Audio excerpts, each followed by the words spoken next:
I'm a licensed private investigator, and I decided to hop online and I noticed there isn't much information about this job, so then I decided to make some videos.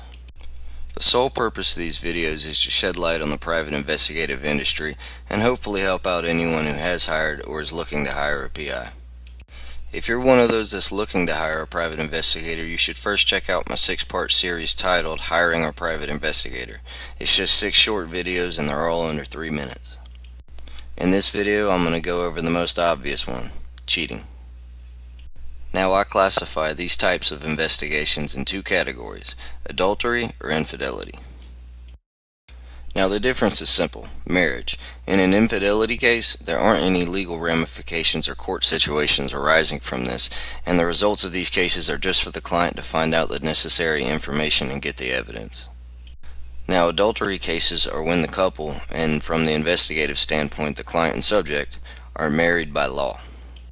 Adultery is always a terrible situation, but evidence of an adulterous act can potentially have ramifications in a court situation.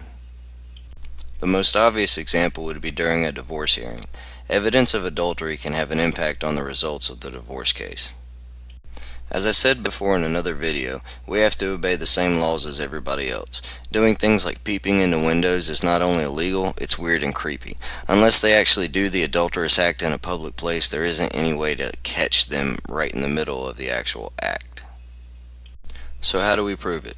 We have to prove 2 things, inclination and opportunity. Let me give you an example. Now let's say I have a subject that's a suspected cheating husband and he is eating a meal with another woman. I would look at behaviors. Without intimate or flirting behavior, there would be no inclination there. It could be possibly a professional meeting of some kind.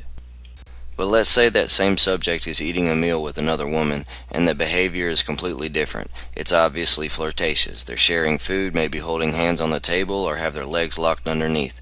This is inclination, however no opportunity, obviously because it's a public place. And then sometime after dinner, still using the same example, that subject and woman are seen going into a hotel together. And then some time passes, maybe 30 minutes, maybe a couple hours, and then the subject is seen leaving and going back home to his wife. This shows opportunity. Now you have to keep in mind, a proper investigative report has no opinions. We don't have any bias. We only report factual information with corresponding evidence and surveillance. It is completely up to the court to decide the impact of the evidence on the divorce case after the evidence is shown, but with obvious inclination and opportunity, there isn't any way to talk your way out of that. Hopefully you found this information helpful, and if you did, hit that like button and subscribe to our page for more information.